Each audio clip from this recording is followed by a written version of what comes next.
memuji namamu, jiwaku bermegah. Ku angkat tanganku, apapun yang terjadi dalam keadaanku, sukacitaku hanya di dalam-Mu. Benar Tuhan, sukacita kami pagi hari ini hanya dalam-Mu Bapa. Yesus sukacitaku, Kau kekuatanku. Yesus kekuatanku, penolong dalam kesesakan. Kau sangat terbukti, kami bersuka, hatiku bersuka, memuji namamu, jiwaku bermegah. Ku angkat tanganku, apapun yang terjadi dalam keadaanku, sukacitaku hanya di dalam-Mu. Hatiku bersuka, memuji namamu, jiwaku bermegah. Ku angkat tanganku, apapun yang terjadi dalam keadaanku, sukacitaku hanya di dalam-Mu. Hatiku bersuka, memuji namamu, jiwaku bermegah. Kau angkat tanganku, apapun yang terjadi dalam keadaanku, sukacitaku hanya di dalam-Mu. Apapun yang terjadi dalam keadaanku, sukacitaku hanya di dalam-Mu. Mari bawa penyembahan kita kepada Tuhan. Kita mau datang untuk lebih lagi mengenal Tuhan. Tuhan rindu setiap kita untuk kita mengatakan kata-kata syukur kita pada Tuhan.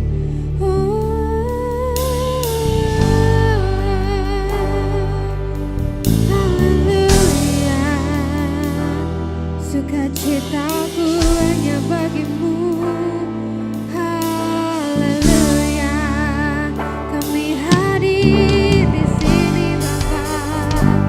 Haleluya, haleluya.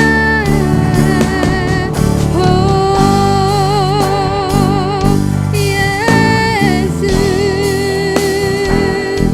terima kasih Bapa.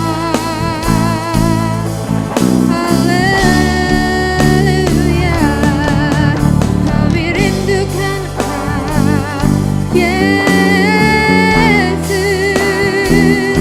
Haleluya, haleluya. Kau Allah yang mulia.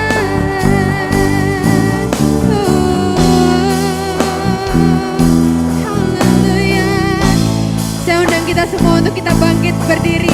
Kita nyatakan dengan kesungguhan hati kita. Mari angkat tangan kita dan katakan,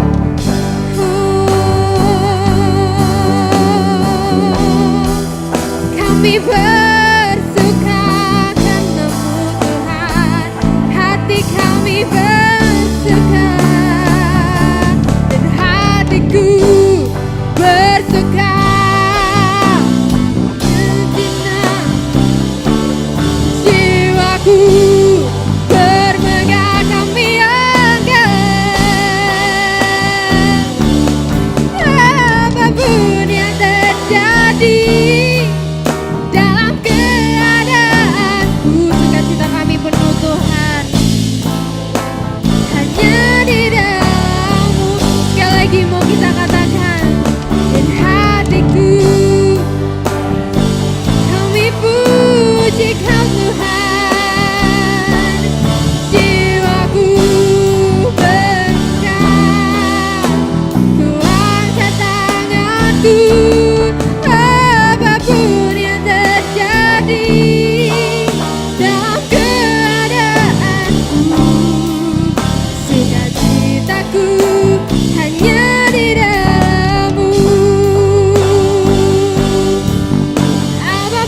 Haleluya.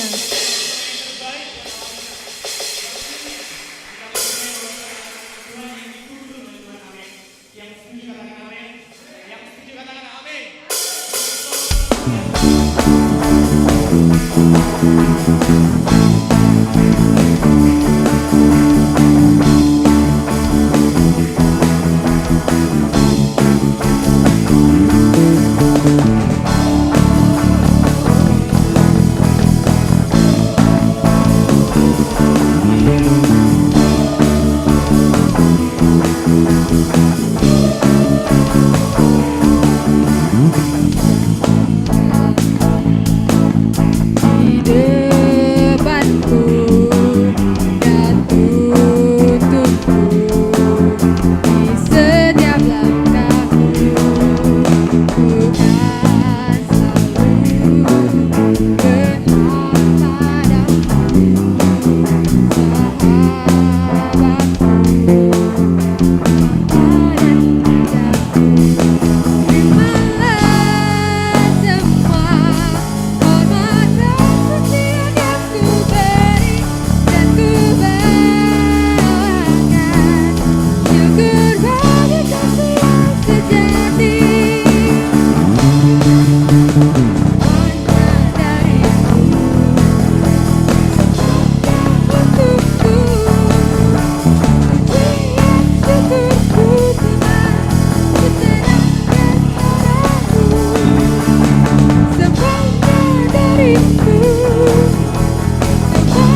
Terpujilah nama Tuhan. Amin.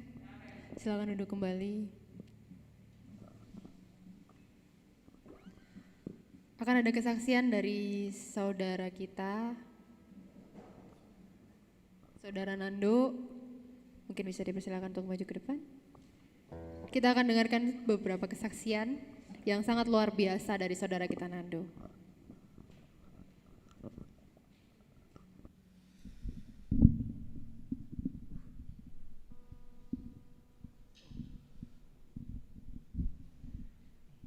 Ya, puji nama Tuhan, Shalom. Selamat pagi untuk semuanya. Saya percaya sampai saat ini Bapak dan Ibu masih merasakan kasih Tuhan dan boleh berkumpul beribadah di tempat ini. Terima kasih untuk kesempatan yang telah diberikan untuk saya berdiri di tempat ini untuk bersaksi tentang Tuhan.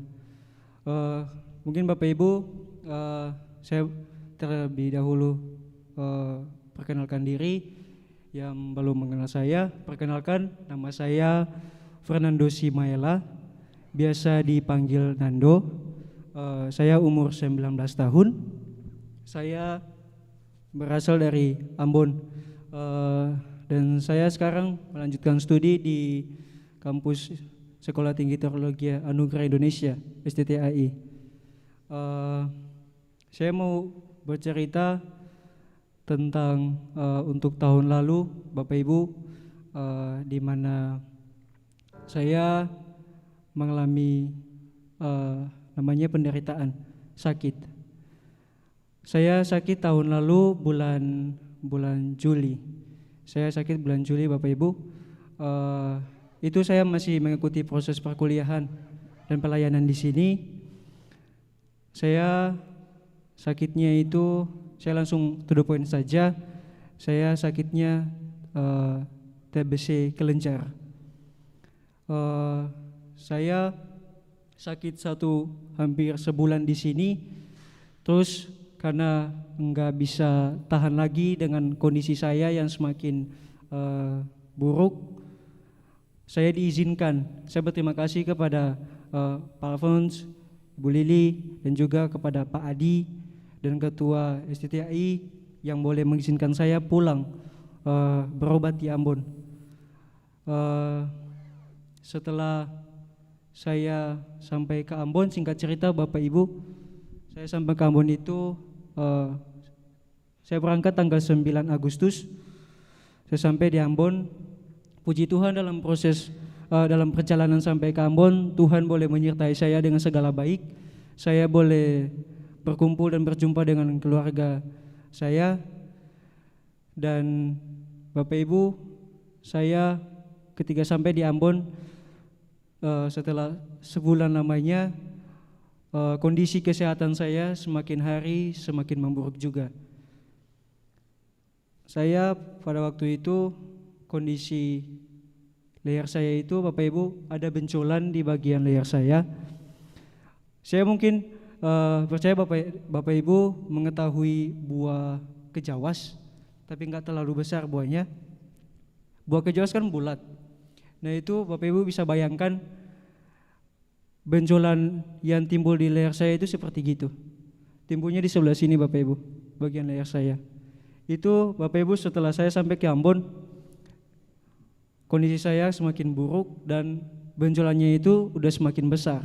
Saya sampai gak bisa harus menunduk leher seperti begini Bapak Ibu. Saya cuman mengangkat leher saya seperti pokoknya gak bisa nunduk lagi, karena soalnya kalau nunduk itu benjolan saya sakit sekali. Dan itu juga ada efek sampingnya, itu membuat saya batuk yang tak kunjung usai, sampai kadang juga bisa mengeluarkan darah, dan kemudian juga membuat saya sesak nafas. Dan Bapak Ibu, ketika saya kondisi sudah seperti gitu, langsung orang tua saya mengambil keputusan untuk membawa saya ke dokter. Bukan berarti awalnya Bapak dan Ibu saya gak mau bawa saya ke dokter, tapi Saat itu juga untuk biaya ke rumah sakit mahal, jadi agak ditunda waktunya. Saya cuman lebih berfokus kepada untuk berdoa sama Tuhan. Dan kemudian saya bawa di dokter itu sampai 2 kali, tapi saya bercerita untuk yang pertama kali bawa ke dokter itu, saya juga udah lupa nama dokternya siapa. Tetapi pas saya dicek dokter, itu dokternya bilang kayak gini, loh ini kenapa udah sampai benjolannya kayak besar gini, kenapa nggak dari awal kamu datang terus periksa, jangan sampai kayak gini udah baru mau datang ngecek gitu. Langsung saya bilang kepada dokternya, kata saya juga nggak tahu Pak, soalnya saya juga baru datang ke Ambon, saya berkuliah di luar, dan saya diberikan berikan izin untuk pulang berobat ke Ambon. Saya bilang ke dokternya seperti gitu. Terus dokternya lihat benjolan saya, terus dokternya bilang ini udah bahaya, harus dipecahkan benjolannya ini. Dan Bapak Ibu, mohon maaf, ketika memecahkan benjolan saya itu isinya semua, mohon maaf Bapak Ibu, semuanya nanah bercampur darah. Itu dikeluarkan, terus juga dipencit-pencit leher aku hingga kempes. Sakitnya minta ampun Bapak Ibu. Dokternya bilang, kamu harus bersyukur sebab nanah itu belum bercampur dengan darah. Maksudnya udah belum masuk sampai ke paru-paru. Kalau sampai masuk ke paru-paru, habis hidup kamu. Itu enggak ada pertolongan lagi. Dan Bapak Ibu, setelah saya dari rumah sakit itu, saya pulang mendapatkan obat. Nah, mendapatkan obat itu saya ada rasa lega dikit karena benjolan saya udah bisa nunduk leher, udah bisa agak bebas dikit. Dan kemudian 3 hari saya hitung Bapak Ibu, 3 hari benjolannya naik lagi. Benjolannya itu naik lagi, tapi enggak kayak awal. Tapi ya memang naik, tapi enggak besar kayak awal. Itu lebih tambah parah, sakitnya minta ampun Bapak Ibu. Terus saya lagi pergi ke dokter. Saya bawa di rumah sakit tentara. Terus ada dokter ahli katanya, dokter bedah, saya bawa, orang tua saya bawa. Terus singkat cerita Bapak Ibu, dokternya bilang, kamu tidak bisa kelenjar nak, kamu harus dioperasi. Nah dokternya bilang itu, kamu kalau enggak operasi nyawa kamu bahaya. Sama juga dengan perkataan dokter yang awal. Dokternya bilang gini, nah kemarin sebelum kamu datang ke rumah sakit itu ada loh pasien kayak kamu juga, sakitnya sama, meninggal. Itu karena kamu operasi. Karena operasi di bagian leher itu bisa dikatakan antara mati dan hidup.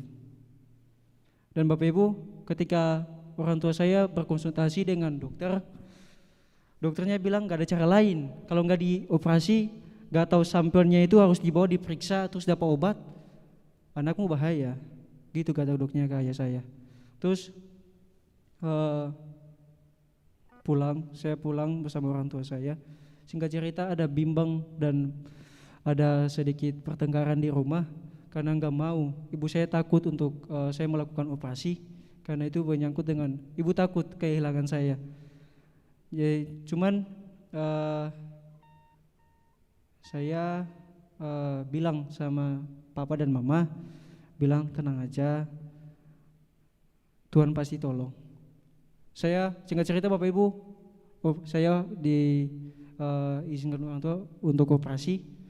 Dan setelah saya mengikuti operasi, sebelum mengikuti operasi, ada satu nasihat dan kekuatan yang diberikan sebelum saya ke Ambon. Itu nasihatnya dari Bapak Gembala saya, Pak Alphonse. Saya masih ingat beliau mengatakan seperti gini. Dia katakan kepada saya bahwa kamu kalau mendapatkan suatu masalah, kamu jangan berpikir bahwa masalah itu akhir jalan hidupmu gitu. Tapi kamu berpikirnya harus kayak gini. kamu introspeksi diri, apa yang menjadi kesalahan kamu ubah. Kamu udah ubah hidupmu menjadi benar. Terus jadikan masalah itu jangan sebagai batu sandungan, tetapi jadikan masalah itu sebagai batu loncatan. Tuhan mau supaya kamu ada pengalaman khusus bersama Dia. Apalagi kamu calon hamba Tuhan. Katanya Bapak Alfon seperti itu untuk saya. Saya masih ingat sebelum saya melakukan operasi besok, saya mengambil waktu untuk saat teduh dan saya mengingat nasihat itu sampai sekarang. Itu menjadi kekuatan bagi diri saya sendiri. Dan puji Tuhan, Bapak Ibu, setelah singkat cerita saya operasi, lebih buruknya Ibu bukannya Bapak Ibu bukannya lebih tambah sehat, malah lebih sakit. Setelah saya mengikuti operasi, saya 3 hari di rumah sakit Bapak Ibu. 3 hari di rumah sakit. Setelah seharian keluar dari rumah sakit, timbul lagi yang baru di bawah. Sebelah sini Bapak Ibu, kalau Bapak Ibu bisa lihat di bawah sini. Itu timbul baru lebih parah lagi Bapak Ibu. Saya sakit di rumah, gak tahu mau mikir yang gimana. Mau mikir yang di atas, sakit yang di atas, atau mikir sakit yang di bawah. Pusing Bapak Ibu. Saya jujur putus harapan. Saya bilang, kok kayak gini pencobaannya, ujiannya kayak gini. Saya salah apa? Salah saya apa coba? Saya melakukan semua sesuai dengan kehendak Tuhan. Memang ada dalam perjalanan kehidupan saya ada yang enggak benar sama Tuhan, tapi kok gini ya pencobaannya, ujiannya segitu beratnya. Yang satu belum habis, satunya udah datang. Putus harapan saya sampai bilang, jujur Bapak Ibu, saya bilang sama orang tua saya enggak mau balik lagi. Mati aku di sini. Mati. Yang satu aja belum beres, satunya udah datang. Belum juga persoalan-persoalan yang lain. Tapi Bapak Ibu, namanya kalau Tuhan sayang sama kita, pekerjaan Roh Kudus itu nyata. Roh Kudus itu menguatkan saya. Dan puji Tuhan, Bapak Ibu, singkat cerita hampir sebulan lebih, itu kan tadi sempat saya singgung, mau operasi untuk ambil sampelnya yang di leher saya, terus bawa diperiksa katanya di Jakarta, terus baru dapat obatnya. Itu hampir sebulan saya menderita. Itu mau pikir yang di atas, sakit yang di atas, terus yang di bawah, belum juga aktivitas yang lain, perkuliahan. Bapak Ibu, tapi di sini saya mau bilang, saya jujur sama Bapak Ibu. Ketika saya sakit, biasanya kan orang sakit pasti lemah, gak mau lakuin apa-apa, pikiran. Tapi saya enggak Bapak Ibu. Memang saya pikiran, tapi disinilah saya mengerti bahwa Tuhan sayang sama saya. Itu pekerjaan Roh Kudus. Bapak Ibu, jujur saya kembali ke Ambon, saya enggak tinggal di rumah. Setelah operasi beberapa hari, bukan orang tua memaksa saya untuk aktivitas di luar, malah orang tua saya marah. Tetapi kayak ada satu dorongan bilang kayak gini untuk saya, bahwa jangan tinggal di rumah, jangan, kamu keluar. Bapak Ibu, saya di Ambon, saya ojek Bapak Ibu. Saya terbuka untuk Bapak Ibu semua, saya ojek. Karena saya bukan orang tipe yang pemalas terus tinggal di rumah. Cuman kayak tahu bapak dan ibu, papa dan mama saya siapin makanan terus makan, gak ada buat apa, saya enggak, saya gak gitu. Saya keluar aktivitas di luar, setelah ojek ada berkat yang saya bawa pulang. Walaupun kondisi saya seperti begini. Cuman yang saya mau bilang Bapak Ibu, itu kayak satu kelebihan, bukan kelebihan saya, tapi itu pekerjaan Tuhan. Itu pekerjaan Tuhan untuk saya. Dan singkat cerita Bapak Ibu, setelah 1 bulan berlalu, untuk dari rumah sakitnya nelpon bahwa sampel kamu itu sudah diperiksa dan sudah ada hasilnya, sama juga yang dikatakan dokter bahwa saya sakit TBC dan harus minum obat program selama 6 bulan. 6 bulan lamanya saya harus minum obat. Itu rutin, gak boleh free sama sekali. Dan Bapak Ibu, puji Tuhan, ketika saya bawa itu hasilnya bersama dengan orang tua saya bawa ke rumah sakit dan mendapatkan obatnya. Bapak Ibu, bekas operasi saya dan yang benjolan yang satunya itu enggak ada sesuatu obat yang bisa yang sebelum itu untuk kayak meredakan sakit. Gak ada Bapak Ibu. Tapi pas ketika saya minum obat program, itu puji Tuhan dengan serentak Bapak Ibu, gak lama. Tapi memang ada dikit sakitnya, tapi gak lama. Ketika saya minum obat program itu, langsung puji Tuhan Bapak Ibu, saya boleh pulih. Bekas operasi saya juga, saya gak balik ke rumah sakit untuk kayak periksa, kata dokter untuk bekas operasi kamu gimana. Memang ada sekali 2 kali balik, tapi untuk sampai benangnya itu lepas, saya gak balik ke rumah sakit. Pekerjaan Tuhan luar biasa dalam kehidupan saya boleh sehat sampai sekarang. Dan puji Tuhan, oleh kemurahannya saya boleh kembali ke sini melanjutkan studi bersama dengan teman-teman yang ada, melanjutkan panggilan saya, menerima tugas dan tanggung jawab dari Bapak dan Ibu. Dan mungkin saya mau sampaikan sesuatu kepada Bapak Ibu semua. Maaf kalau lama Bapak Ibu, soalnya ceritanya panjang sekali. Saya mau bilang bahwa yang dari apa yang saya alami, saya cuman ada beberapa kesimpulan yang boleh saya sampaikan kepada Bapak Ibu.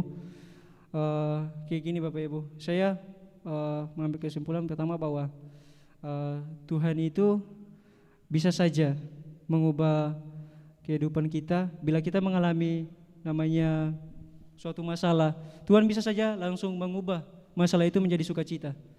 Tapi yang saya tangkap dari kisah saya Bapak Ibu, Tuhan itu lebih suka kepada pembentukan dan proses. Tuhan lebih suka daripada itu. Tuhan gak mau kita langsung mengalami namanya sukacita, tapi Dia mau kita mempunyai sesuatu. Nah, sesuatu itu apa? Pengalaman bersama Dia. Kemudian saya mengucap syukur bahwa oleh kemurahan Tuhan saya diberikan kelayakan untuk bersaksi. Saya pernah berpikir kayak gini, orangnya bisa bersaksi, kamu mana? Gak bisa. Tapi sekarang saya boleh bersaksi tentang kebaikan Tuhan. Itu sungguh luar biasa Bapak Ibu. Gak semua orang alami kayak kita Bapak Ibu. Kita harus mengucap syukur. Kemudian saya juga mau bilang begini Bapak Ibu, setiap kita mempunyai problema kehidupan yang berbeda-beda. Mungkin kalau saya sakit penyakit, mungkin Bapak Ibu dan teman-teman sekalian juga mungkin ada masalah yang lain, mungkin keluarga, kebutuhan ekonomi dan yang lainnya. Saya juga enggak tahu. Saya cuma mau bilang kepada Bapak dan Ibu, Tuhan itu baik, sangat baik. Walaupun masalah datang, tapi Ia selalu menyertai. Ia memberikan ujian bagi kita, tapi ujian itu enggak melebihi kekuatan kita sendiri. Dia tahu sampai mana keterbatasan kita, makanya Dia kasih. Cuman kadang berpikiran manusia itu aneh. Tuhan kok gini, Tuhan tuh enggak adil. Nah, itu kita sifat manusia. Tapi setelah kita renungkan, Tuhan itu baik kok. Cuman kamu aja yang salah pikir. Kayak gitu Bapak Ibu. Kemudian ketika masalah itu datang, percaya Bapak Ibu, cepat atau lambat semuanya akan usai. Mau apapun caranya, kita gak bisa terselami pekerjaan Tuhan, gak bisa Bapak Ibu.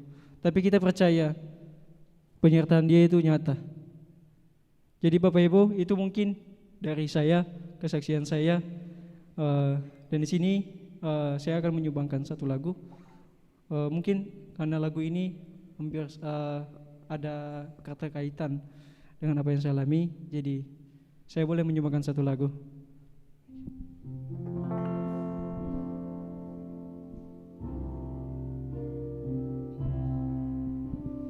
Penolong yang selalu setia, memenuhi keperluanku, tak pernah Dia mengecewakan. Yesusku tak pernah gagal. Segala perkara dapat ku tanggung Di dalam Dia yang memberi kekuatan, Tuhan Yesus penolong dan sahabat. Tetap percaya Tuhan setia. Bapak Ibu kalau mau nyanyi sama-sama boleh. Kita angkat pujian dari awal.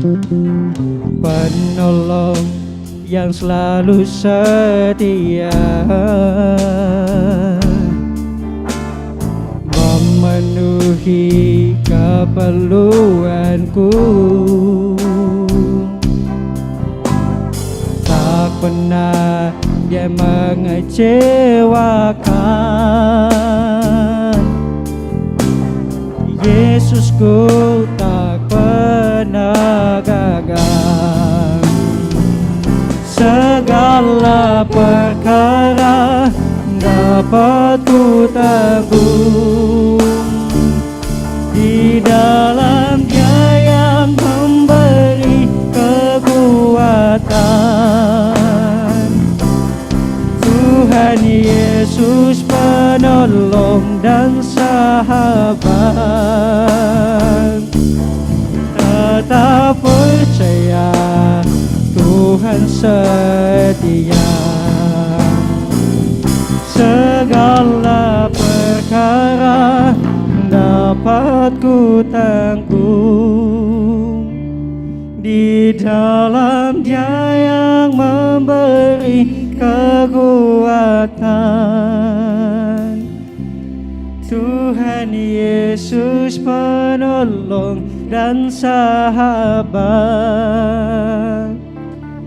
Tetap percaya Tuhan setia.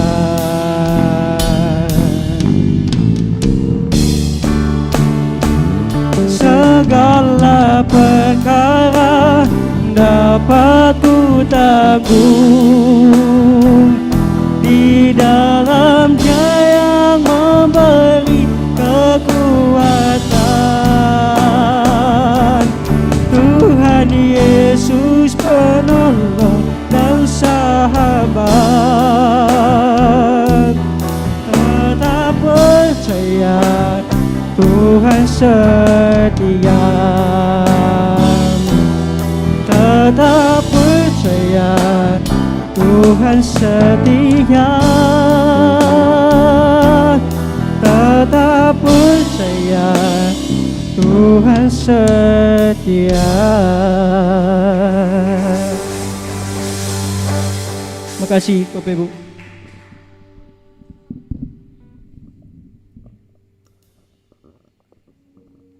Sebuah kesaksian yang luar biasa, amin. Saya undang semua untuk kita bangkit berdiri. Kita mau datang lebih dan lebih lagi ke hadirat Tuhan.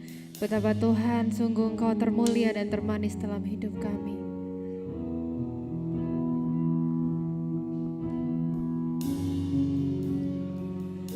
Engkau terindah, termegah, termulia, termanis. Oh Yesusku, hadirat-Mu menghanyutkanku, bawaku dekat padamu. Sekali lagi kita mau nyanyikan Yesus terindah. Engkau terindah, termegah,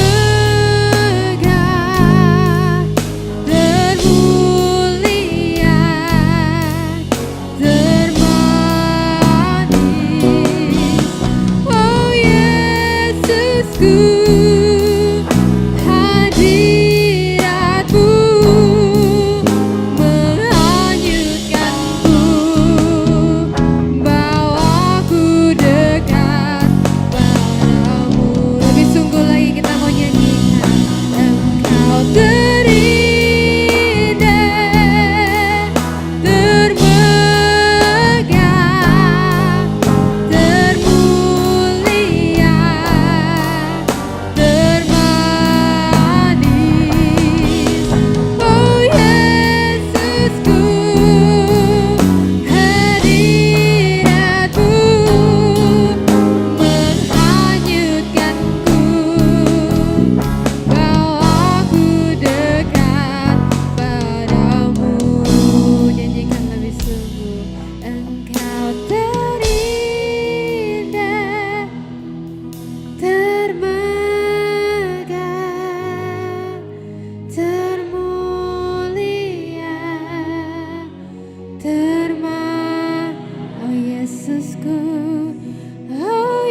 nyanyikan lebih sungguh lagi.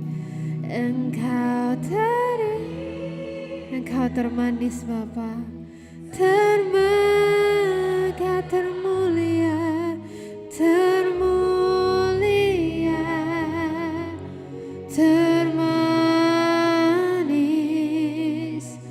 Oh Yesusku, hadiratmu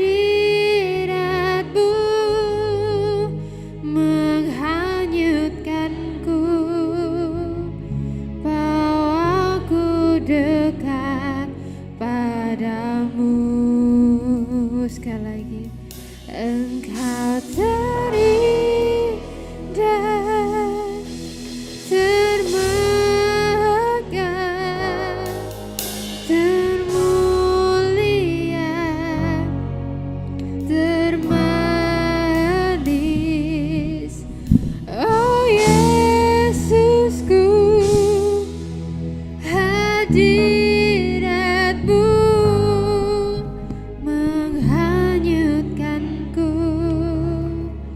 bawaku dekat padamu, menghanyutkanku, Ya rambara syana marambara. bawaku dekat Ya rambara syana marambara yo. Kinana yo. Syana yo.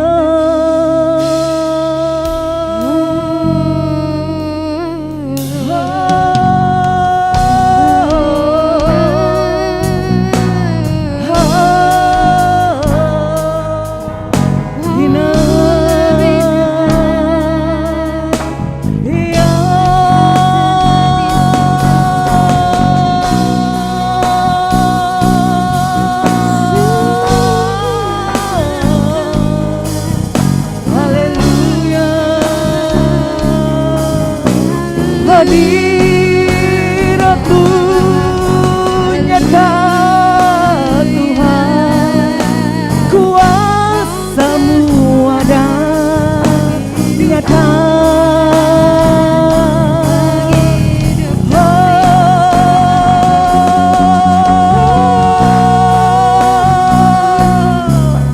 Kau Allah yang manis, Allah yang dahsyat,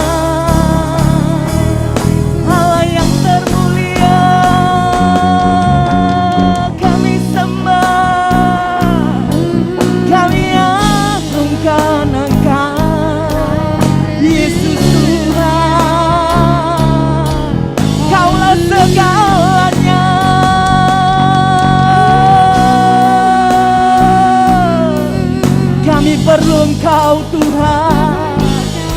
Sia-sia ibadah kami jika kami lakukan hanya rutinitas. Sia-sia ibadah kami jika kami hanya lakukan dengan kebiasaan.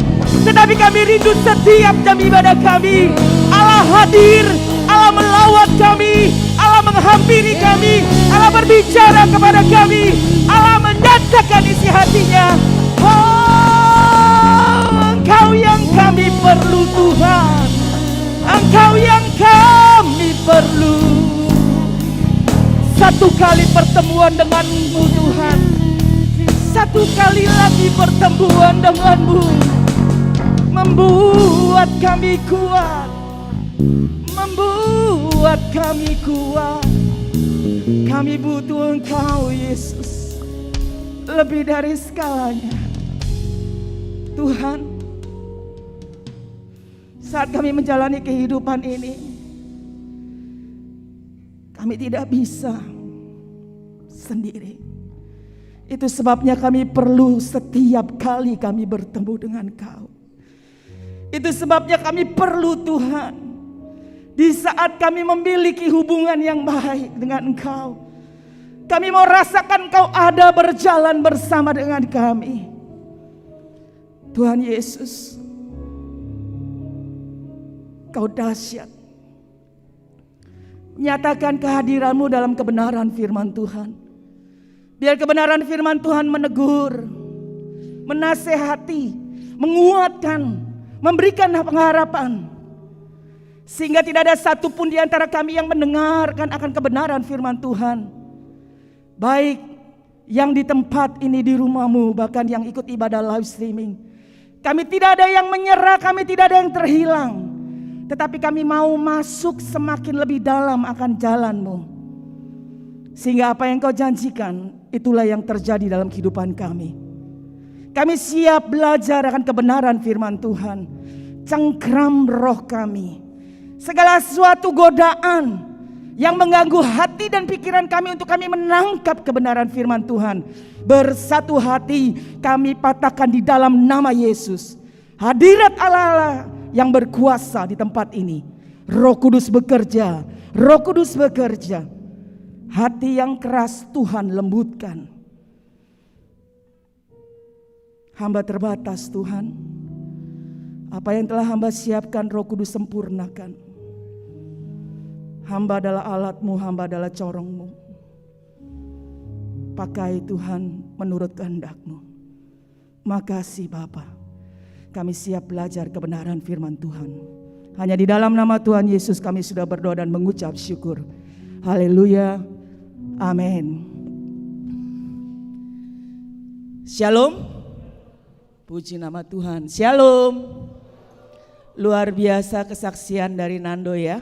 Beri kemuliaan dong buat hormat kemuliaan Tuhan. Ya, saat seseorang mengalami sesuatu, itulah yang membuat dia menjadi kuat. Bukan kata orang, tetapi dia sendiri mengalami. Sehingga iman kekristenannya tidak digoyangkan. Itu yang seringkali kami berdoa untuk semua anak-anak kami untuk boleh mendapatkan pengalaman yang manis dengan Tuhan. Karena itu yang membuat mereka kuat. Bapak Ibu Saudara, setiap kita, saya percaya bahkan yang datang pagi hari ini di rumah Tuhan pasti punya satu kerinduan. Kerinduan ingin berhasil, kerinduan ingin sukses, pasti. Saya pun iya.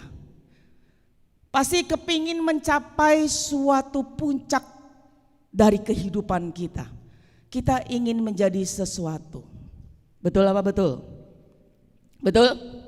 Semua kita. Dan ironisnya tidak sedikit orang yang tidak bisa mencapai puncak dari kehidupan mereka. Jangankan ngomong puncak kehidupan mereka, bicara keberhasilan saja mereka gak berhasil. Bicara kesuksesan mereka belum sukses. Tidak banyak. Tetapi kita bisa, saya percaya kita semua pasti pernah mendengar bintang-bintang besar yang meninggal di puncak karirnya. Misalkan seperti Whitney Houston. Kenal ya Whitney Houston? Yang nyanyi, yang terkenal dia nyanyi I Will Always Love You. Dan filmnya yang terkenal juga Bodyguard. Dia begitu luar biasa, semua dia punya. Ketenaran dia punya, hidup gemerlap, kekayaan juga dia punya. Bahkan banyak orang-orang yang mau deket sama dia. Jangankan deket, foto bareng aja seneng.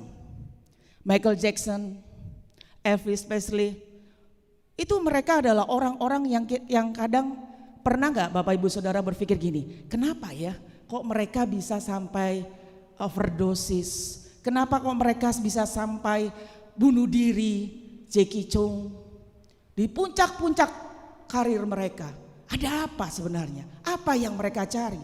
Sedangkan kita di sini yang belum sampai pada titik puncak kehidupan kita, kita sedang berusaha untuk ke sana. Tetapi mereka-mereka yang sudah ada di atas, saya bicara yang memang gagal. Ada juga orang yang ada di puncak kesuksesan mereka tetap ada. Tapi saya mengangkat orang-orang yang gagal. Ada apa sebenarnya? Apa yang menyebabkan mereka seperti itu? Bapak Ibu Saudara, tahu enggak bahwa sesuatu kehidupan itu dikendalikan bukan dari di luar. Bukan apa yang di luar, tetapi kehidupan itu dikendalikan oleh apa yang di dalam. Maksudnya adalah Nama-nama artis mungkin kalau saya tidak begitu mengikuti artis Korea saat ini. Tetapi kalau saya melihat anak-anak saya gitu ya, waduh katanya, misalkan ini ulang tahun, ini ada di tempat ini, mau kalau di IG bisa telepon, dipilih, dikasih, cuma sekedar di idolanya itu say hello aja sama dia, rasanya berbunga-bunga mereka, betul nggak? Iya, betul. Mereka kepingin gitu, bahkan pengen jadi pacarnya kalau bisa, kan gitu. Anak saya sering bilang gini, tuh calon anak mantunya mami, salah satu artis Korea dia sebut. Saking dia kepingin gitu ya. Ya saya rasa anak muda pasti rindu untuk seperti itu, hidup yang terkenal. Nah, itu yang kita tahu, mereka itu seperti itu. Tetapi kita nggak tahu apa yang terjadi di dalam diri mereka. Kita nggak pernah tahu apa yang sedang terjadi di dalam bintang-bintang besar yang tadi saya sebutkan. Apa sih sebenarnya yang terjadi dalam hidup mereka? Kita nggak pernah tahu. Yang kita tahu dia terkenal, yang kita tahu banyak orang yang mau seperti dia. Yang kita tahu dia hidup tidak berkekurangan, yang kita tahu dia banyak kesempatan. Yang sering kali kita mencari kesempatan, mereka banyak punya kesempatan. Banyak produser yang mau bekerja sama dengan dia. Banyak vendor-vendor yang mau menyerahkan produknya suruh mereka iklankan karena ketenaran mereka. Yang kita tahu itu, tapi kita tidak pernah tahu apa yang ada di dalam dia. Seperti tadi saya katakan, kehidupan itu dikendalikan dari apa yang di dalam, bukan apa yang di luar.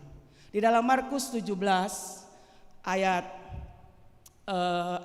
Markus 7 ayat 15, apapun yang dari luar yang masuk ke dalam seseorang tidak dapat menajiskannya. Tetapi apa yang keluar dari seseorang itulah yang menajiskan. Bukan apa yang masuk tetapi apa yang keluar. Bapak Ibu Saudara, kehidupan ini ditentukan dari apa yang terjadi di dalam diri kita. Kehidupan ini terjadi dari apa yang dikendalikan oleh apa yang terjadi di dalam diri kita. Sekarang pagi siang hari ini apa yang ada di dalam diri kita? Apakah kemarahan yang mengendalikan kita? Apakah balas dendam yang ada di dalam diri kita? Apakah ketidakterimaan atau apa?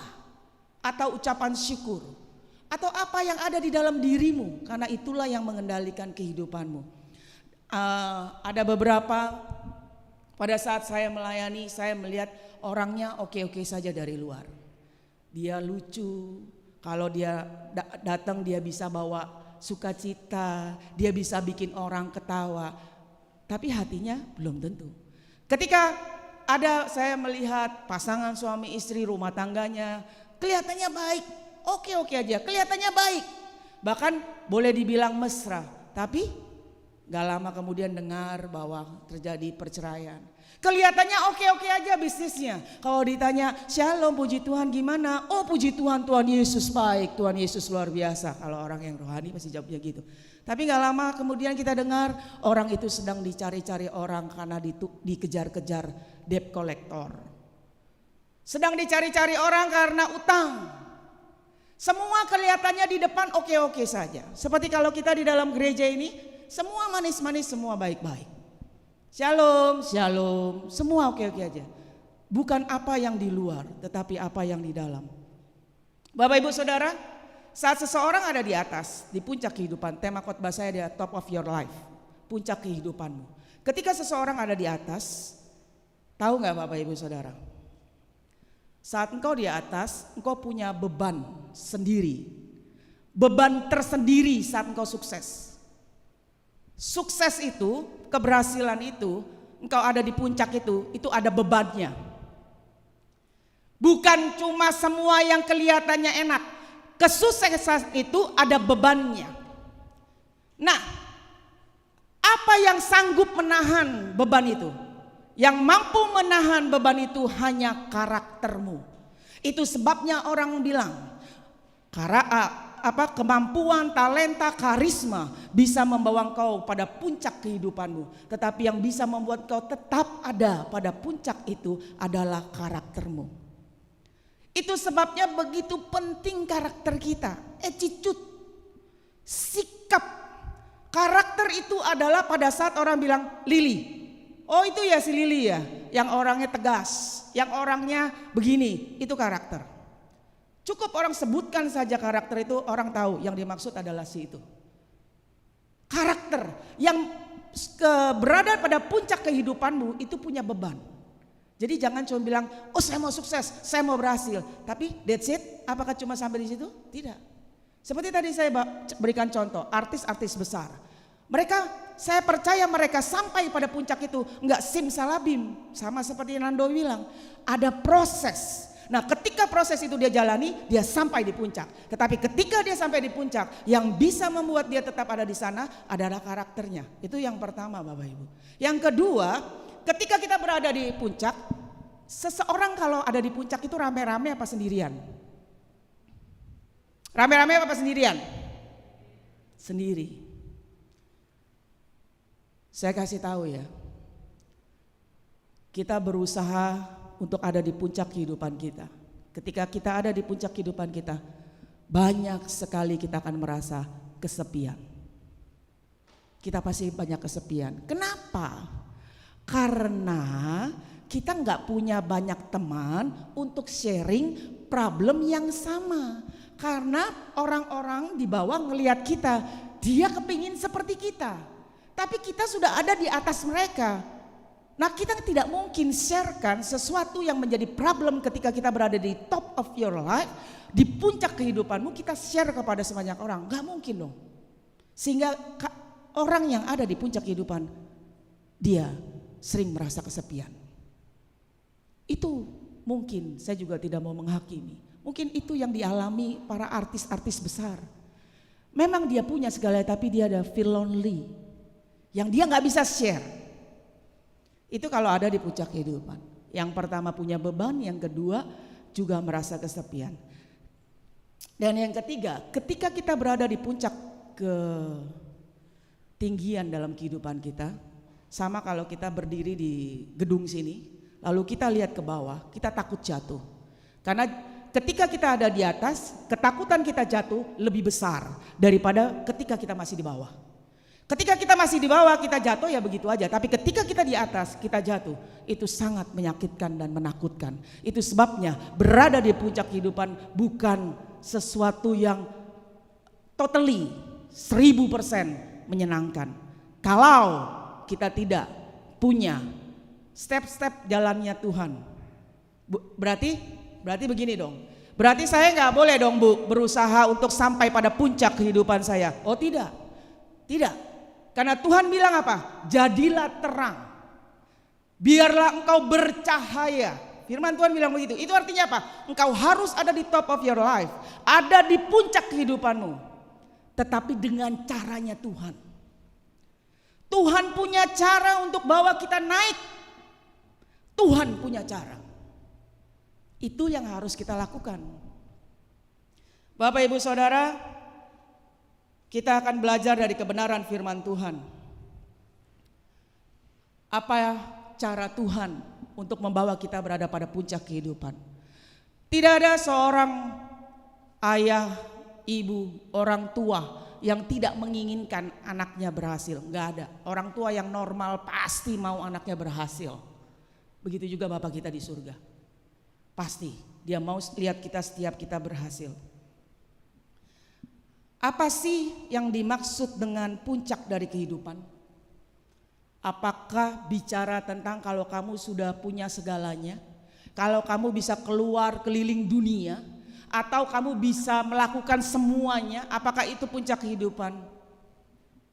Saya bukan bicara sesuatu hal yang sempit artinya hanya di situ. Saya tidak sedang bicara itu. Saya sedang bicara puncak kehidupanmu adalah di mana momen engkau menjadi yang the best of your life. Yang terbaik dari diri Lili, yang terbaik dari diri Winda, yang terbaik dari diri Wawan. Yang terbaik dari diri kita. Puncak kehidupan itu adalah di mana kita menggali semua yang ada Tuhan berikan dalam diri kita, the best yang kita sudah lakukan. Nah, kata the best di sini tidak bisa kita ukur the bestnya Lili dengan the bestnya Winda dengan the bestnya Alven sama, tidak. Karena Tuhan punya pengukurnya sendiri. Top of your life yang sedang saya bicarakan ini adalah bagaimana engkau menjadi pribadi yang terbaik yang Tuhan mau. Itulah top of your life. Sudah mentok, Tuhan maunya kamu jadi ini. Dan kita ada di sana. Itu top of your life. Itu yang sedang saya bagikan. Percaya enggak? Saya mau tanya kepada Bapak Ibu Saudara semua yang hadir hari ini, bahwa kita bisa lebih baik dari hari ini. Yang percaya boleh angkat tangan. Bisa lebih baik, beri kemuliaan bagi Allah kita, amin. Katakan pada diri kita sendiri, saya bisa lebih baik dari hari ini. Saya bisa lebih baik dari hari ini. Saya bisa menjadi seorang anak yang lebih baik dari hari ini. Saya bisa menjadi suami yang lebih baik buat istri saya dari hari ini. Saya bisa menjadi istri yang lebih baik buat suami saya dari hari ini. Saya bahkan bisa menjadi hamba Tuhan yang lebih baik dari hari ini. Saya bisa menjadi pelayan Tuhan yang lebih baik dari hari ini. Amin. Kita harus jadi yang lebih baik. Bicara top of your life adalah menjadi lebih baik dari hari ini, dari engkau yang sesungguhnya yang Tuhan kasih. Kalau kapasitasmu Tuhan kasih, kalau ibarat mobil itu dikasih 2000 kecepatannya, engkau harus 2000.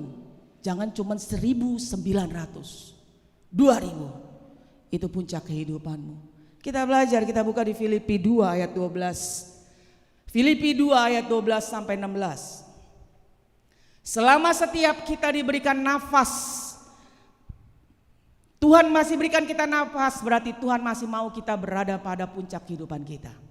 Kita baca bersama ya Bapak Ibu Saudara. Yang genap bapak-bapak, yang ganjil ibu-ibu. Baik, 1, 2, 3.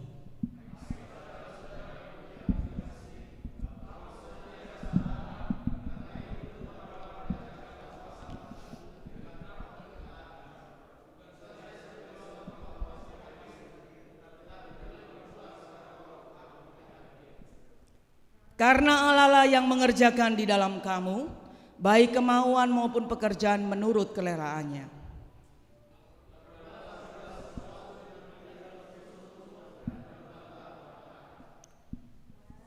Supaya kamu tiada beraib dan tiada bernoda, sebagai anak-anak Allah yang tidak bercela di tengah-tengah angkatan yang bengkok hatinya, dan dengan sesat ini, sehingga kamu bercahaya di antara mereka seperti bintang-bintang di dunia.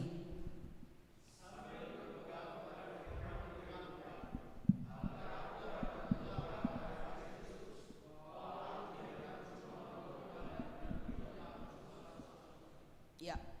Bapak Ibu Saudara coba perhatikan di ayat 15. Ada kata supaya kamu tiada berawit dan tiada bernoda, sebagai anak-anak Allah yang tidak bercela di tengah-tengah angkatan yang bengkok hatinya dan yang sesat ini.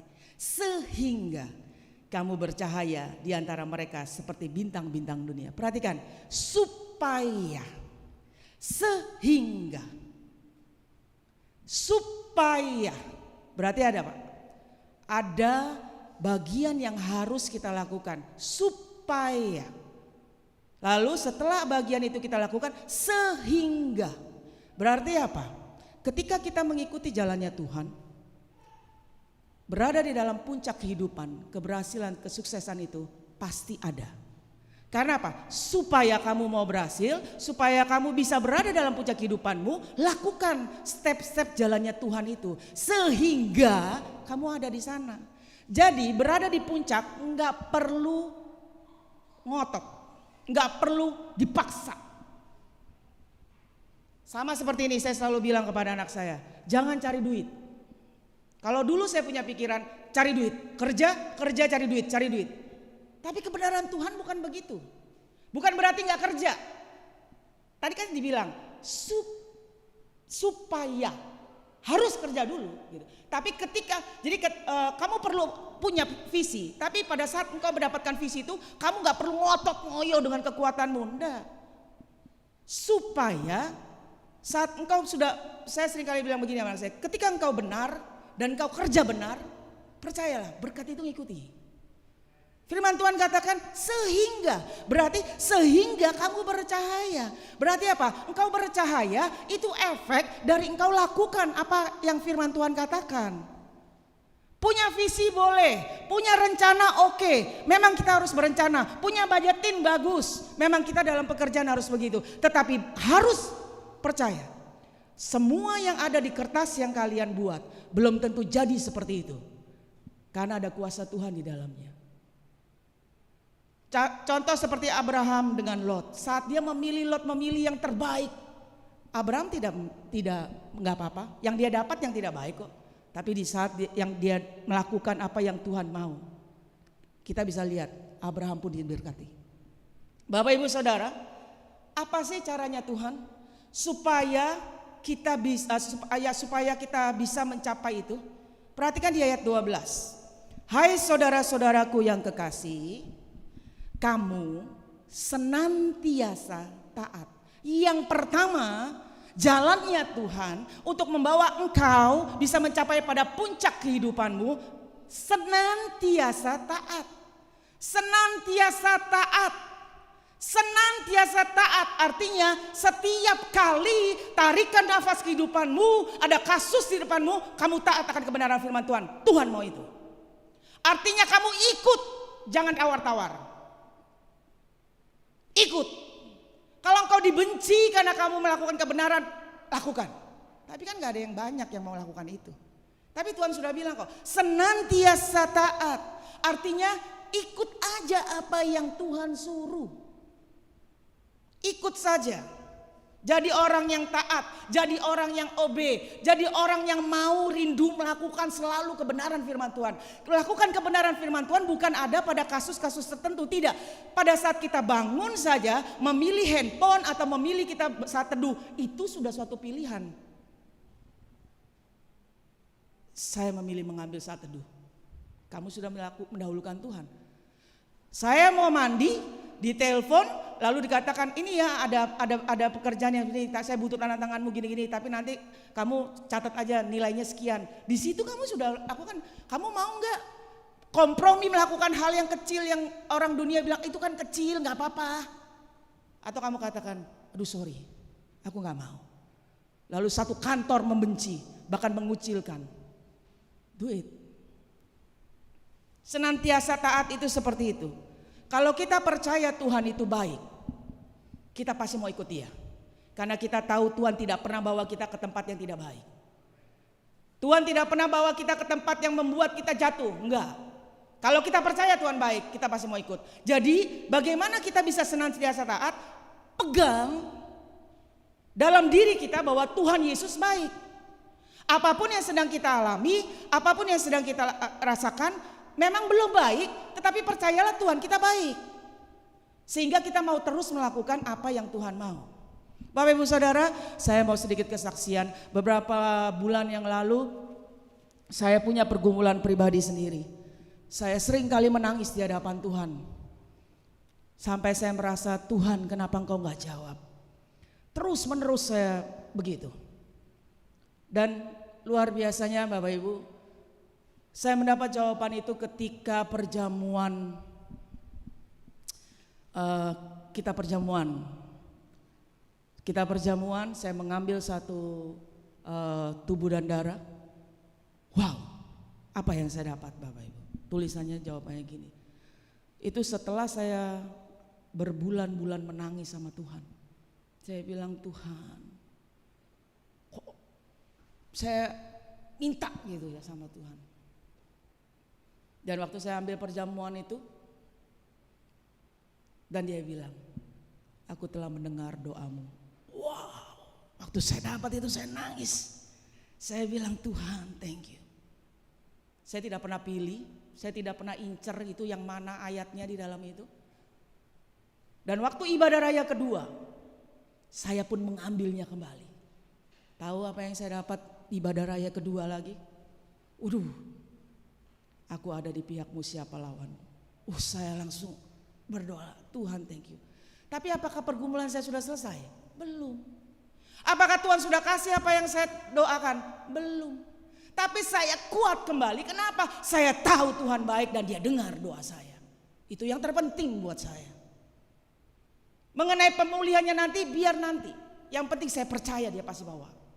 Senantiasa taat, itu yang harus kita lakukan. Lalu yang kedua apa Bapak Ibu? Masih di ayat 12 dikatakan, karena itu tetaplah kerjakan keselamatanmu. Tetaplah kerjakan keselamatanmu. Jadi yang kedua adalah tetaplah kerjakan keselamatanmu. Artinya apa? Jangan berhenti. Jangan berhenti. Walaupun situasi kondisi belum sesuai dengan keinginanmu, jangan berhenti. Seperti kesaksian Nando tadi, dia bilang secara manusia dia sempat marah, kenapa Tuhan kasih itu? Iya, itu manusiawi, tetapi bukan berarti kamu harus tinggal dan diam di sana. Tetapi Nando luar biasa, dia melangkah keluar dari situ. Dia bangkitkan kembali imannya. Dan dia dengar apa kata Roh Kudus, keluar dari rumah, kerja jadi ojek. Di tengah kelemahan tubuh. Gak gampang loh Bapak Ibu, gak gampang. Nah, tetap kerjakan keselamatanmu, itu artinya jangan berhenti. Apa yang Tuhan percayakan di tanganmu saat ini.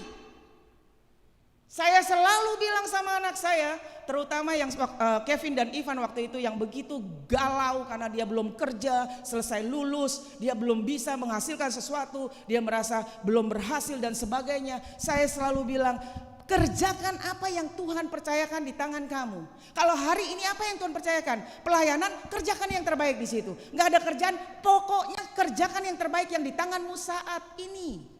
Kamu gak usah bingung cari di luar, tapi gali apa yang ada di dalam dirimu. Saya selalu katakan gitu sama anak saya. Yang di dalammu. Karena apa? Nanti firman Tuhan yang lebih dalam akan menjelaskan. Di dalam. Jangan kita bingung dengan tolak ukur standar dunia yang bilang gini, kamu udah usia begini kok belum berhasil, kamu sudah usia gini belum kawin, gak usah pusing itu. Saya sudah bilang dengan anak saya juga yang cewek, kalian gak usah pusing. Kalian belum punya pacar, gak apa-apa. Belum menikah, gak apa-apa. Percaya, tetap percaya sama Tuhan. Lakukan yang terbaik yang Tuhan kasih sama kamu hari ini. Nanti ada waktunya Tuhan. Itu yang harus kita lakukan. Kerjakan keselamatan kita. Terus, dan terus. Jangan berhenti. Apalagi sampai menyerah. Tidak.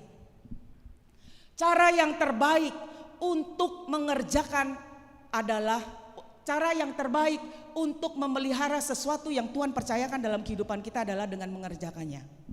Saya ulangi. Cara yang terbaik untuk memelihara sesuatu yang Tuhan berikan di dalam kita, talenta yang Tuhan berikan, itu dengan mengerjakannya.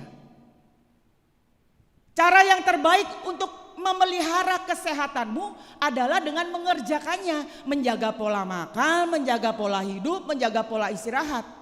Cara yang terbaik untuk memelihara pekerjaanmu nggak diambil oleh orang adalah dengan mengerjakan pekerjaanmu dengan yang terbaik. Bukan ada orang datang lebih hebat, kamu merasa tersaingi, lalu kamu berusaha menjatuhkan dia. Bukan. Cara menjaga sesuatu yang Tuhan sudah percayakan dalam kehidupan kita adalah dengan mengerjakannya. Pada saat Adam dibuat Tuhan, lalu Adam dibawa sama Tuhan di mana? Ke Taman Eden. Apa yang Tuhan kasih? Apa yang Tuhan bilang sama Adam waktu itu?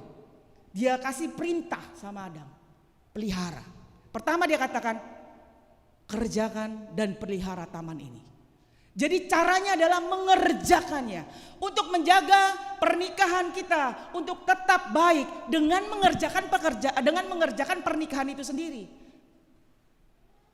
Jadi kalau ada persoalan bukan kamu lari, tetapi kerjakan. Tetap kerjakan, ya di dalam pernikahan itu. Ikut seminar, ikut retret suami istri. Saya sangat diberkati ketika saya kadang kita itu suami istri kerja sibuk. Sehingga kita tidak ada lagi kalau orang bilang setrum-setrumnya waktu pacaran. Sehingga perlu dicas ulang. Tidak ada masalah. Jangan bilang gini, oh dia ikut retret keluarga berarti rumah tangganya punya masalah. Tidak. Justru rumah tangganya belum punya masalah, ikut retret, ikut seminar, belajar tentang menjadi suami yang baik, istri yang baik, itu bagus. Berarti kita sudah memenuhkan tabung kita sudah cas. Ketika saya diajak oleh koko saya waktu itu, dia bilang kamu harus ikut ini, satu acara untuk suami istri. Tapi karena kami sibuk, tidak bisa waktunya, dia beberapa kali ajak lagi. Dia bilang kali ini kamu harus ikut. Lalu saya bilang oke, saya ikut. Akhirnya kami ikut dan memang luar biasa ketika kami ikut, banyak sesuatu yang akhirnya saya sebagai seorang istri melihat sesuatu yang luar biasa di dalam diri suami saya. Dan saya nggak tahu apakah dia melihat juga hal yang sama. Tapi maksud saya adalah cara engkau mempertahankan apa yang Tuhan berikan dalam kehidupanmu adalah dengan mengerjakannya. Bukan didiemin, bukan didiamkan dan tunggu sampai punya masalah dan jatuh. Bukan, dikerjakan. Terus kerjakan keselamatanmu. Firman Tuhan katakan gitu. Kenapa kita harus mengerjakan keselamatan kita dengan takut dan gentar? Dikatakan kan, kerjakanlah itu dengan takut dan gentar sampai kerjakanlah keselamatanmu dengan takut dan gentar. Kenapa kita harus kerjakan itu? Jawabannya ada di ayat 13. Karena Allah lah yang mengerjakan di dalam kamu, baik kemauan maupun pekerjaan menurut kerelaannya. Seperti tadi Nando yang bilang, dalam kesaksiannya dia bilang, saya percaya bukan karena saya, tetapi roh Tuhan yang ada yang memampukan saya. Dia sempat bilang begitu kan? Betul. Kenapa kita harus terus mengerjakan keselamatan kita? Kenapa kita harus terus taat sama Dia? Kenapa kita harus terus melakukan apa yang perintah Tuhan? Kenapa? Bukan karena kita hebat, tetapi karena roh Allah itu ada dalam diri kita. Dia yang memampukan. Tuhan hanya mau kita mau. Ketika saya membaca ayat ini, saya teringat awal-awal pertobatan saya. Saya hanya selalu katakan ini sama Tuhan. Tuhan, saya gak ngerti firman, saya ngerti, cuma satu yang sering saya bilang, Tuhan, aku mau. Tuhan, aku mau. Aku mau. Saya cuma bilang mau saja. Kita harus mau karena Tuhan yang mengerjakan. Tuhan yang mengerjakan. Ayat 13 dikatakan, karena Allah lah yang mengerjakan di dalam kamu. Seperti tadi saya bilang, hidup ini dikendalikan dari apa yang di dalam, bukan apa yang di luar. Berarti Tuhan akan mengerjakan sesuatu dalam diri kita kalau kita mau. Di sini kita lihat ada kerjasama antara Tuhan dengan kita. Itu sebabnya kalau kita minta sesuatu kepada Tuhan, Tuhan bisa kasih nggak? Sangat mudah Tuhan bisa kasih, sangat. Tetapi seperti tadi Nando juga sempat singgung, Tuhan bisa bikin itu, tapi Tuhan hargai proses. Betul. Dia mau proses. Kenapa?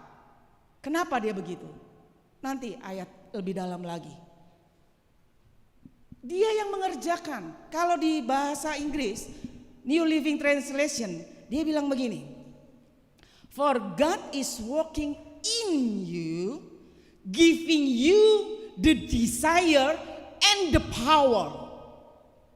Dahsyat gak? Tuhan bukan cuma mengerjakan, tetapi dia kasih kamu kemauan untuk mengerjakan. Dia juga kasih kamu power. Dia kasih kamu kemampuan untuk bisa mengerjakan itu. Wow.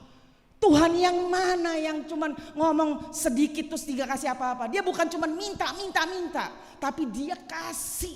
Dia kasih jalannya. Dia bilang, giving you the desire and the power to do what please Him. Jadi kalau Tuhan minta kamu sembah Dia, Tuhan sedang melatih kita untuk memiliki kerendahan hati.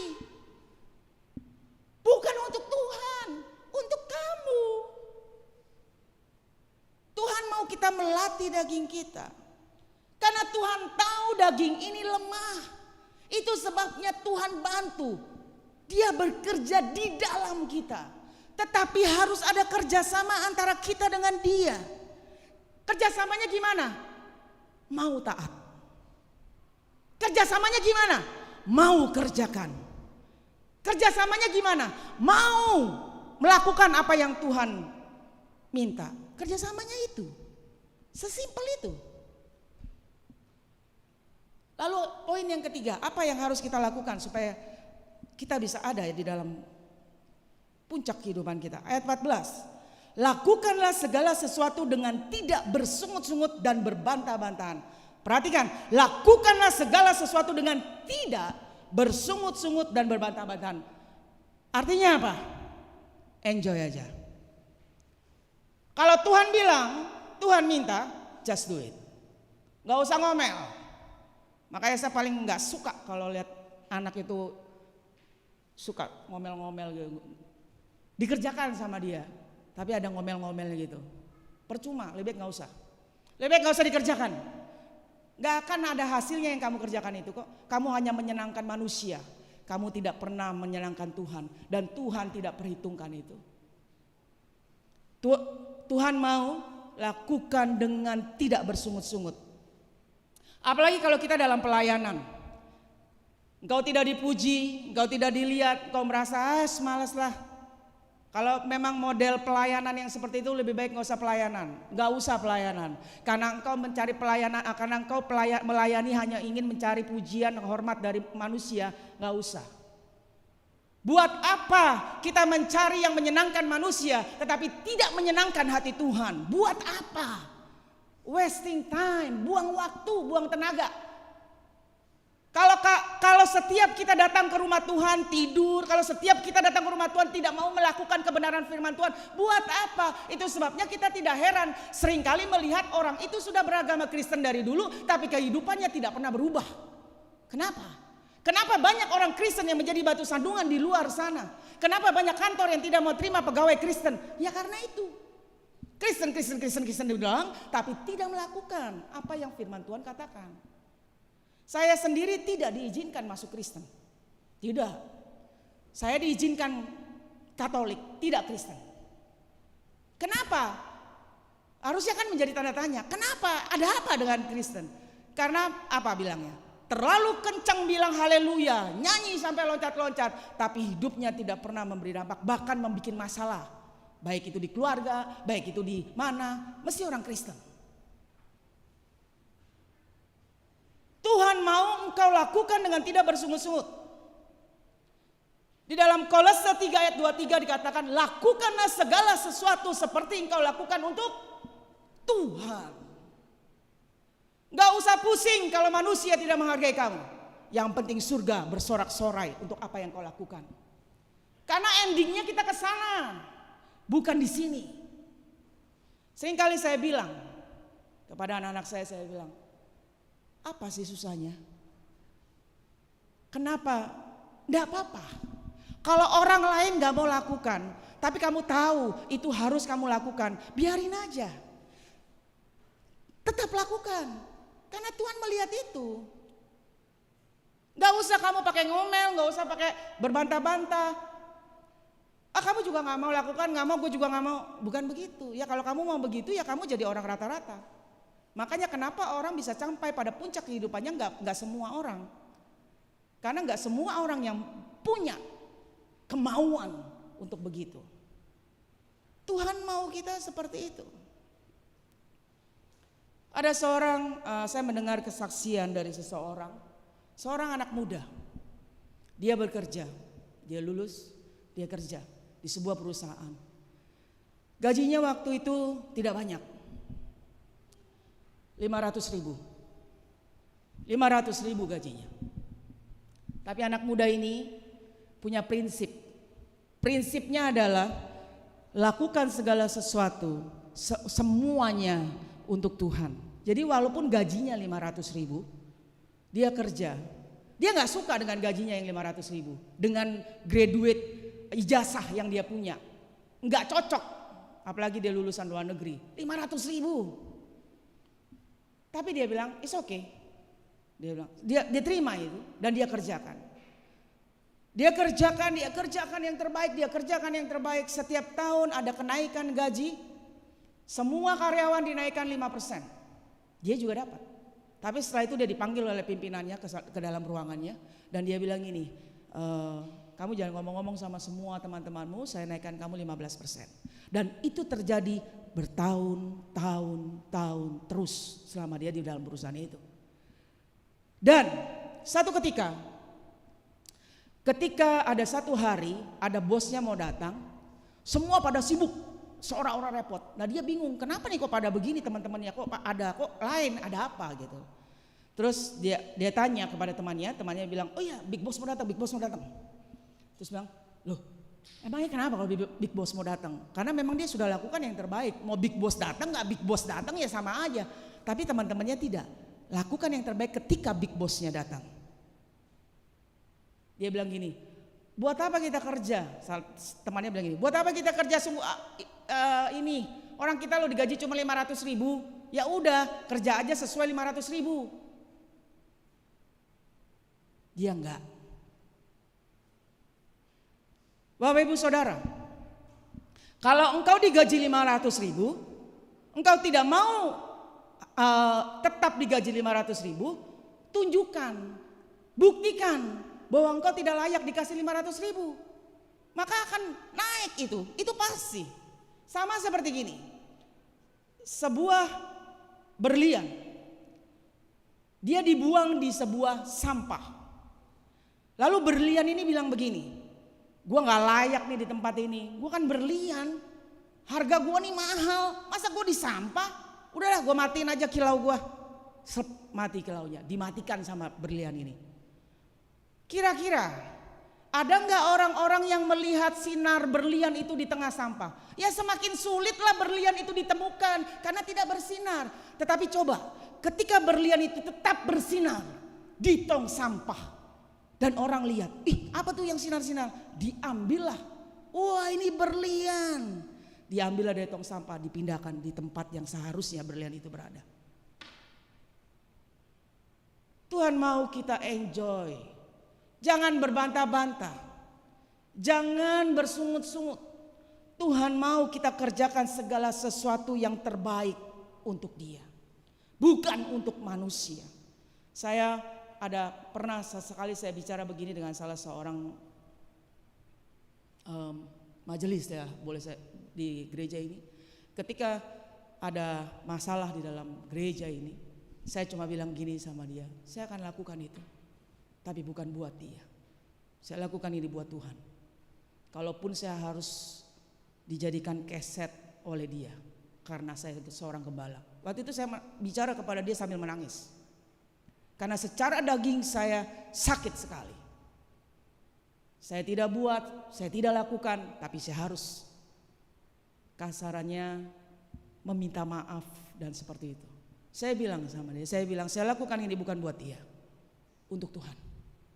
Kalau untuk dia, manusia saya tidak akan pernah bisa.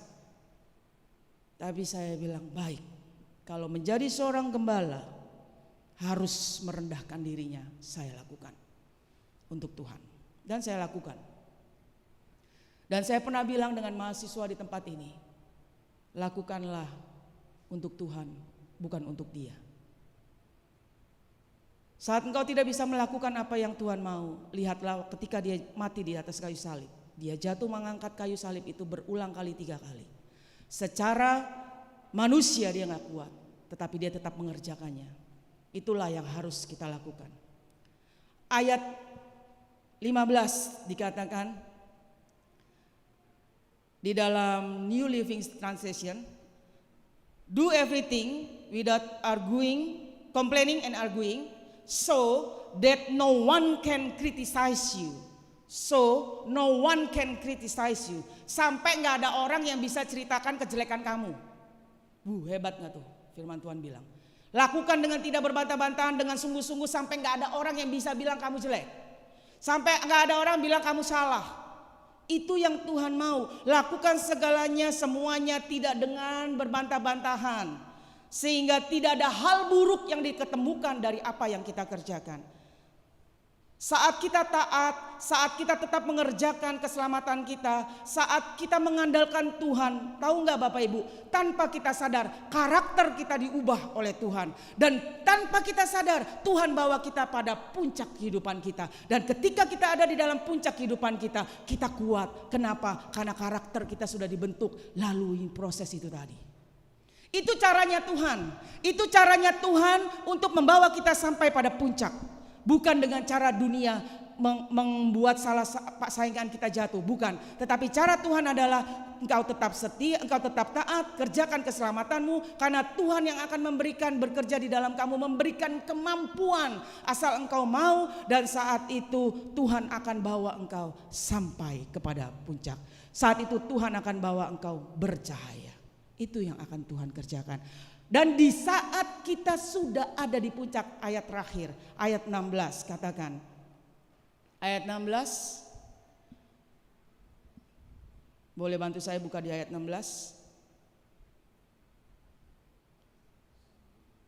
Sambil berpegang pada firman kehidupan.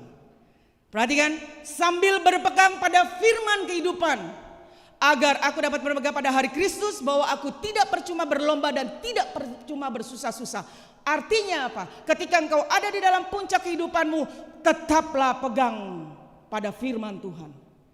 Karena firman itu adalah Tuhan sendiri. Roh itu yang akan bekerja di dalam kamu. Firman itu sebabnya kenapa orang-orang bintang besar yang tadi saya ceritakan, kenapa mereka overdosis, kenapa mereka bunuh diri. Karena mereka mengandalkan kekuatannya sendiri. Mereka merasa kesepian, mereka takut jatuh, mereka takut pamornya hilang. Mereka tidak punya pegangan pada saat mereka di atas. Sehingga mereka mengambil langkah yang tidak kita inginkan.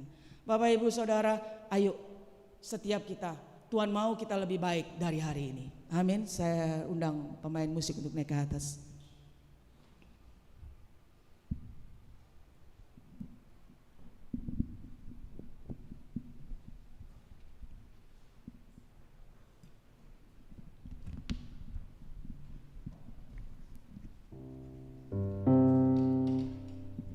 Kinaraya barashikaraya. Ya Yesus Tuhan, kami perlu Engkau Tuhan. Kami perlu Engkau bekerja di dalam kehidupan kami. Yes.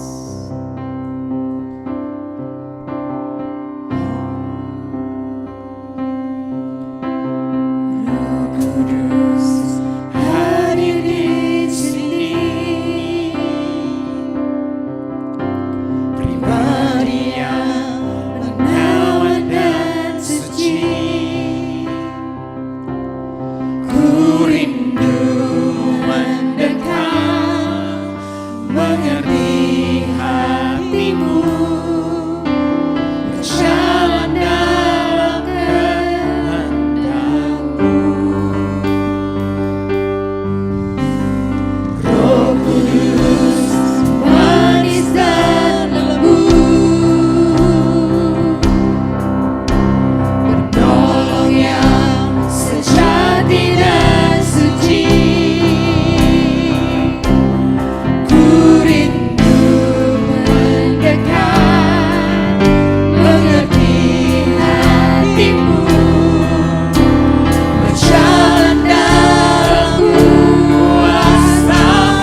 Saya undang pelayan perjamuan tampil ke depan sambil instrumen terus menyanyikan pujian ini.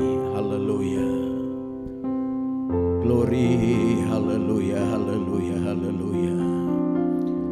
Para pelayan perjamuan, haleluya, haleluya.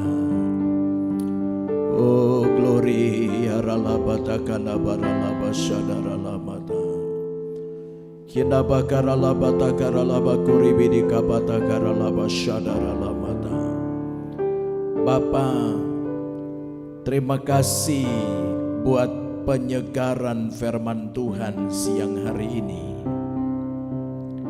Kami dimurnikan, kami disucikan, kami dibaharui, kami dikuatkan, kami diberkati.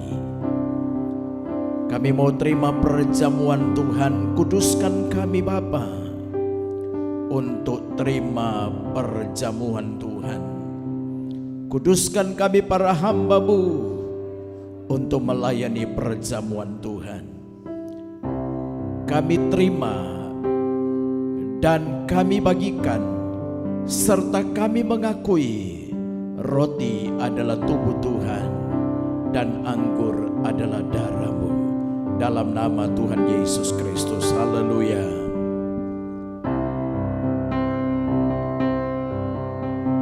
Haleluya. Kudus hari di Sini pribadi yang sangat suci. Ku rindu mendekat, mengerti hatimu, berjalan dalam kehendak-Mu, bekerjalah ya Roh Kudus, bertahanlah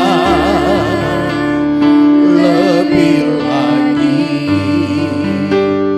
urapan-Mu, lawatan-Mu, kala yang ku perlu,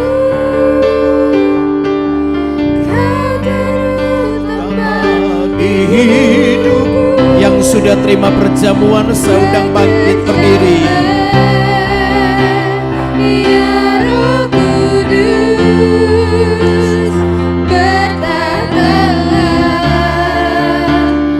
lebih lagi. Urapan-Mu, lawatan-Mu, kala yang ku perlu, Kau terutama Di hidupku. Haleluya. Yang sudah terima perjamuan Tuhan, sejenak mari kita baca ayat firman yang ada di roti. Haleluya. Amin, amin, amin. Mari angkat tangan kananmu dengan memegang roti. Haleluya. Glory, haleluya, haleluya, haleluya. Glory, haleluya, haleluya, haleluya. Sebab apa yang telah kuteruskan kepadamu telah aku terima dari Tuhan, yaitu bahwa Tuhan Yesus pada malam waktu ia diserahkan mengambil roti, dan sesudah itu ia mengucap syukur atasnya. Ia memecah-mecahkannya dan berkata, inilah tubuhku yang diserahkan bagi kamu. Perbuatlah ini menjadi peringatan akan aku. Mari makan di dalam nama Tuhan Yesus Kristus.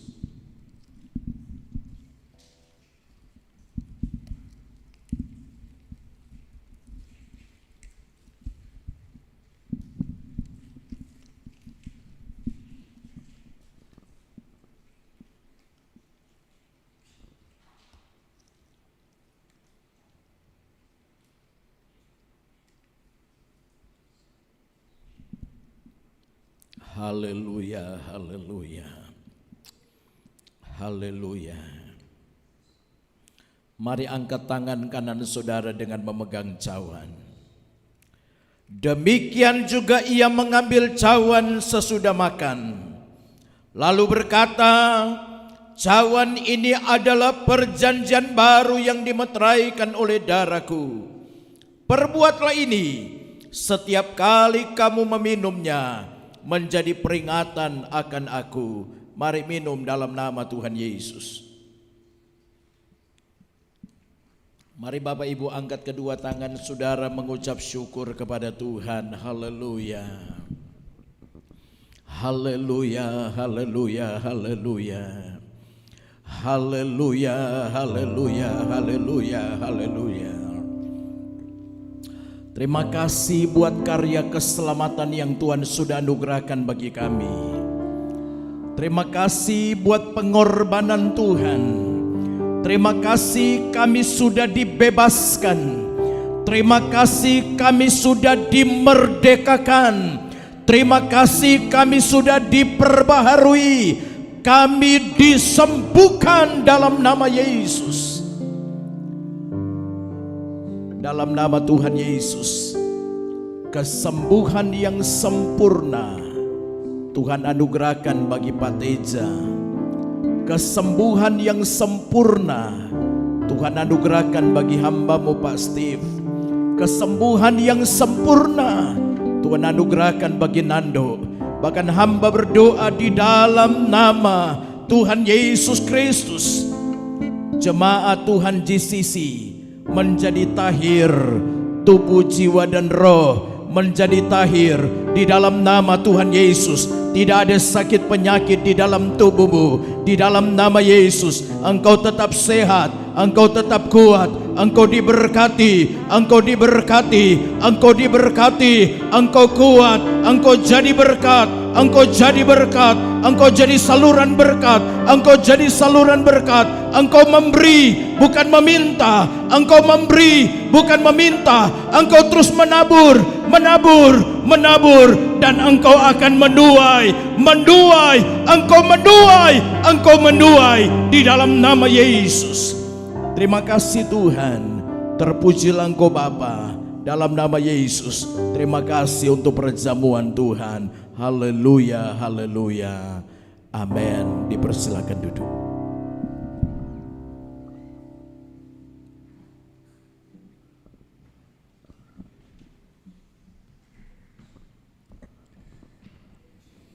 Baik, tiba saatnya untuk kita akan memberikan persembahan. Kita siapkan persembahan kita dan kita berdoa terlebih dahulu. Terima kasih Bapa, kami sungguh bersyukur atas Engkau Tuhan. Kami memberi persembahan Tuhan, kiranya Engkau suduskan dan sucikan Bapa, sehingga ini menjadi berguna bagi pekerjaan-Mu Tuhan. Terima kasih Bapa, kami menyerahkan semua dengan sukacita hanya di dalam nama Yesus. Haleluya, amin. Persembahan boleh dijalankan.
Semua jemaat untuk kita bangkit berdiri. Tuhan Yesus memberkati kita semua.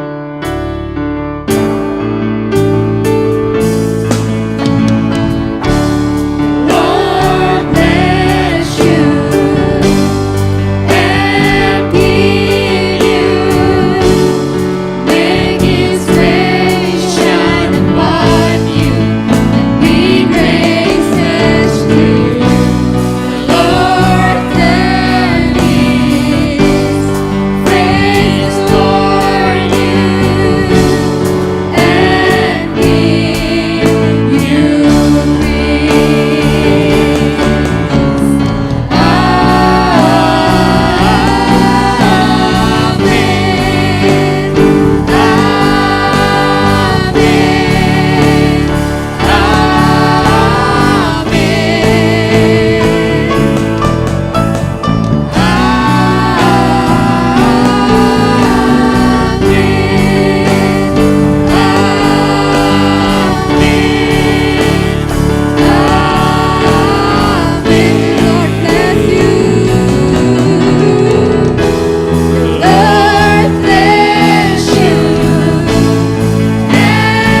Di dalam nama Tuhan Yesus Kristus, diberkatilah jemaat Tuhan GCC, baik yang di gereja induk ini maupun yang ada di seluruh cabang binaan, seluruh gembala cabang binaan, pejabat gereja. Tuhan memberkati, diberkati GKMI, diberkati bangsa kami, diberkati pemerintah kami dari pusat sampai daerah. Diberkatilah kota kami Surabaya. Kota Surabaya aman, damai, dan sejahtera. Diberkati pemerintah kami kota Surabaya. Diberkatilah BG Johnson, ownernya, seluruh staf dan karyawan diberkati oleh Tuhan. Kami percaya BG Johnson ada firman Allah, ada hadirat Tuhan, maka BG Johnson akan menerima kasih karunia Tuhan. Terima kasih Bapa di surga. Kami akhiri ibadah ini di dalam nama Tuhan Yesus Kristus. Mari Bapak Ibu angkat kedua tanganmu dan terima berkat Tuhan. Di dalam nama Tuhan Yesus Kristus, jemaat Tuhan terimalah berkat, kasih karunia dan damai sejahtera dari Tuhan Yesus Kristus dalam persekutuan Roh Kudus menyertai, memberkati dan menaungi saudara mulai siang hari ini sampai hari Tuhan Yesus menjemput saya dan saudara masuk dalam tempat yang kekal. Di dalam nama Yesus, semua yang diberkati Tuhan bersama katakan amin.